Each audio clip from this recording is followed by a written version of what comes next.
Kommer det mig ved, at løntrykkere udhuler vores overenskomster? Kommer det mig ved, at langtidsledige mister dagpengene? Kommer det mig ved, at der hetses mod dem, der er på overførselsindkomst? Ja, det kommer dig ved, for hvem ved, måske er det en dag dig, det går ud over. Tryghed, det er først og fremmest, at der er et job. At man er tryg ved, at der er job i morgen også, det betyder rigtig meget.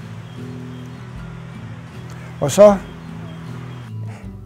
hvis der ikke er noget job, er det jo afgørende, at man er tryg ved, at man kan bevare en ordentlig økonomi, når man mister sit job. Og det betyder, at vi skal have et ordentligt dagpengesystem. Tryghed er at vide, at økonomien er sikret. Tryghed er at vide, at du får den løn, du har krav på. Tryghed er at vide, at sikkerhedsnettet holder, hvis du mister jobbet.